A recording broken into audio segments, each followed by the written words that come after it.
and welcome to the breakdown series of the music industry's greatest hits of 2025. I'm joined here today by the noodling fabulous goddess that is Majelen. Oh, thank you. Yes, thank you. And we're here to talk all things Ride. Are we? Yeah. Oh, I thought we were about to have breakfast. So there you go. Also, I didn't know you owned your own talk show now. I mean, I did actually. I checked you out. I checked you out months ago. I've been actually following along, and I was actually really nervous about coming in here today because obviously you've had such massive names on the show previously, and now I'm here. So yes, that's it's true. a big deal. You know, Chapel Roan, Of course. Lady Gaga. Yes. Yeah, just to name a few. Where was I when that was happening? I don't know. I might have been asleep, but Okay. Right. Well, it happened in some reality. Interesting. Yes. Okay. So We may have to chat about this later. let's get back on track. Okay, sorry, yes. Ride. Tell me, what's the song about? So I met this cool chick one time, not too long ago, a few years now. It's been a little while, about 5.5 years to be precise. She was That's all a right. very long time in lesbian years. It That's is quite a long time. For some reason, we're either related to cats or dogs, so it's like 35 or 45 years, isn't it? For what? 1 year, apparently, in lesbian life is also Oh, either 7 to yes. 9 years in lesbian life. So yes. So okay, so I met, Yeah. about 45 years ago I met this chick. Yeah. Yeah. So a little bit's happened since then, but basically it's a story about, it's not a true story though. Not exactly. But I met this chick and I'm like, oh yeah, she's pretty all right. And then her name's Courtney. You may know her. And we ended out, having a nice time together that evening. And then, I was like, well, I'm stoked. I'm sold on this one, so that's me done. And that's that's our life story, but in a nutshell. But this song is kind of a love story. So basically, date one, U-Haul. Essentially, yes. Yep. Yes. Typical 45 years lesbian. later. Typical lesbian I'm style. writing a song about it. Yep, pretty much. So that's what the song's about. And it's kind of like about like a first date situation where you're just having a nice time, and it's meant to be fun, and it's meant to be like, so we met at the beach. Mm-hmm. And so it's very beach vibes. And then, it's just it's a bit cheeky as well. Because Nice. I thought this Courtney chick was a bit hot to trot. Oh, there you go. Yeah. I guess that brings it down to like the genre and like overall feel of the song. Because I know you released a previous album. Yeah, it's not really like that one. No? No, it's a bit different. So what sort of inspired, like what sort of like genre, I mean, is it kind of, have you taken inspiration from other artists? Well, that first album that I did is great. And it was very cool, and I was very fortunate to record that at Abbey Road, which is wonderful. Whoa. I know. And it was quite an honour, but it wasn't really exactly what I had always wanted my music to sound like, and I didn't really have the technology for when I was performing live to be able to do what I heard in my head. So you keep your recordings pretty authentic to what someone would experience if they come to your show? Yeah. Yeah. Because the recording is also, it's just my guitar and my voice. Wow. With some sound effects and a car driving past. But that's all. Don't give too much away. Oh, Yes. I tried, everything I do, I try to just keep pretty chilled and organic. And although this and bunch of this song that may be attached to an album, may not. Sorry, now I'm kicking you. It's essentially like what I would do live. It's just the tricky part has always been trying to capture exactly what I do live. And I think a lot of musicians feel that. Did I answer the question? Yeah, genre, inspiration. Oh, okay. I missed all of that. feel of the I didn't song. really answer the question at all, did I? You sort of did. The genre, I'd say it's very pop. Pop. Okay. Well, Yeah. it's definitely different to what you. So you kind of came to this segue based on the fact that it's sort of different to your previous recordings, and so this time it's more pop. Yes. Well, because also, so I used to play, I mean, you were there, you know this, but I'd play at like folk nights, right? And I'd be the only person there with this distortion pedal and a whole bunch of like... It was pretty funny. I was raucous on stage and everyone else was la la la la la la la With a singing fiddle. with their like fiddles and their ukuleles and lovely harps and things. And then there's me and I'm like, like, you know, and so yeah, So I'm it's not like a folk. pop rock.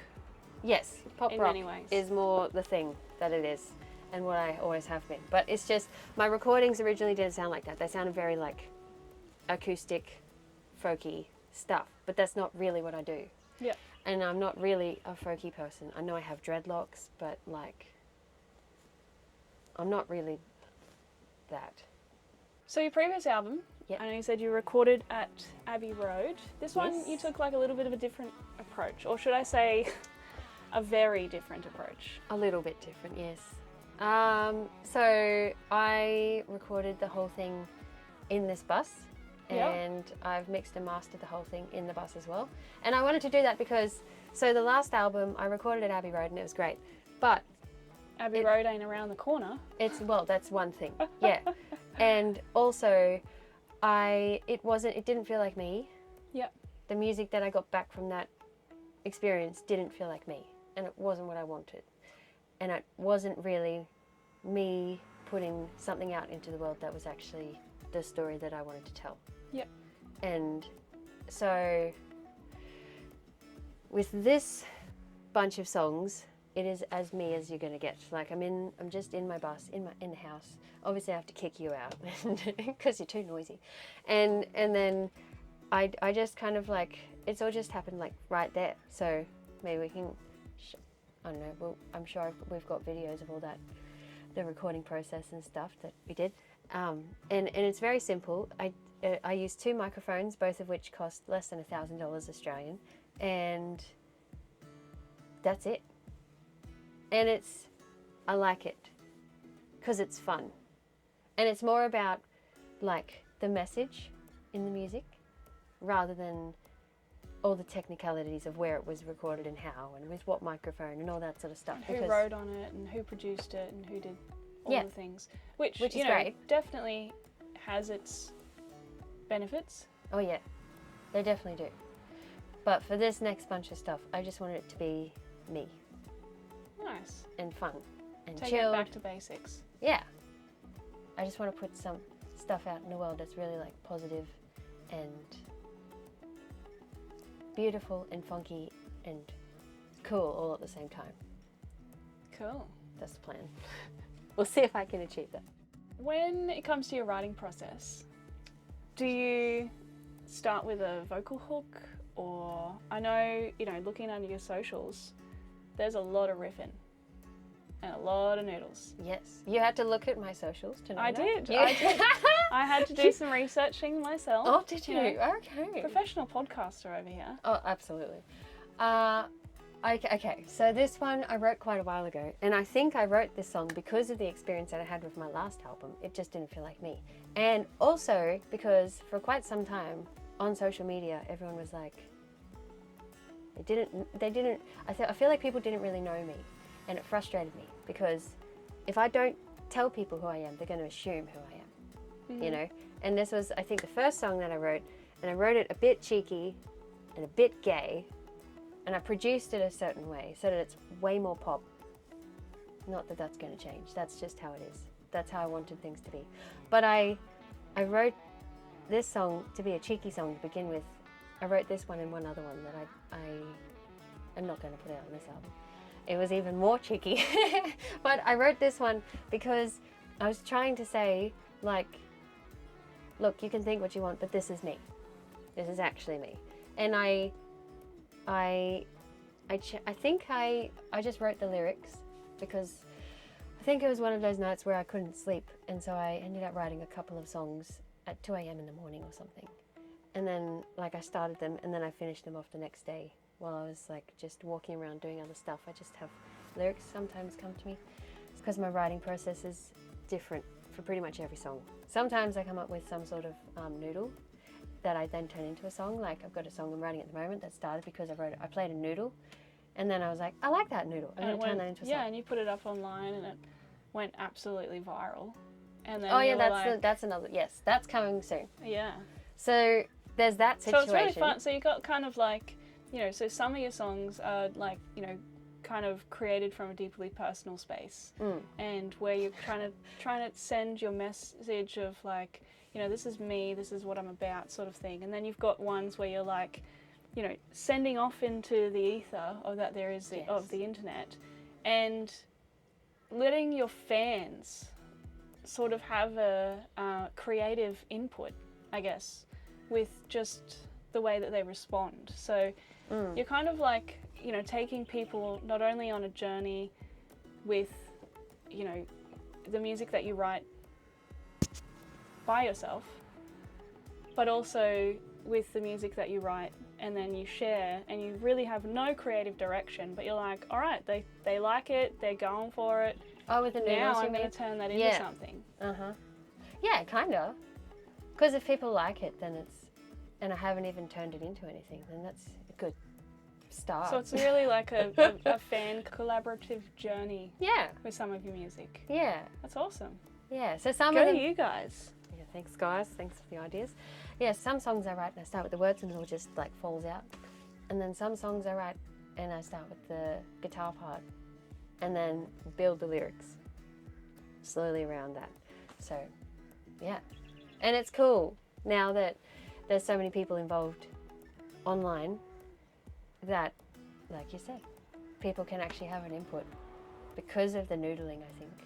It's like, here, will this work? Or here, will this one work? Or here, what do you think about this? And then people give kind of give us feedback. Nice. In a sense. I had not actually thought about it that way. Yeah. Well, there you go. You're a wise lady. I am. Look at you go. So, lastly, you've recently mentioned something online regarding the colour red. Yes, so I've thought I'm going to get a whole body tattoo. Okay, no, I'm going to dye my hair red. You're not. We're painting the bus red.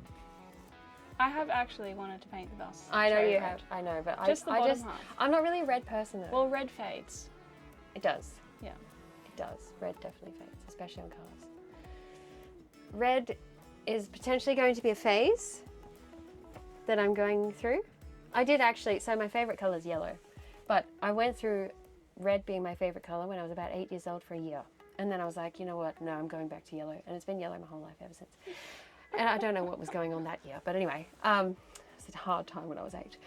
So yes, red is going to be a situation that we will find ourselves in for the next little while. Oh. Yes. So it doesn't have anything to do with a body of work at all? Or? Just maybe. Mm-hmm. Maybe. Lips are sealed over here. Yeah. Well, thank you for joining us for the industry breakdown. Yes, go and watch series. Lady Gaga's interview. I'm going to go and check that out later. And Chaperone. Yeah, I like her stuff actually. Yeah. Why are we not hanging out with her? If you know her now, what's going on? It'll come. All these things will come. Okay. All right. Thanks for joining us, guys.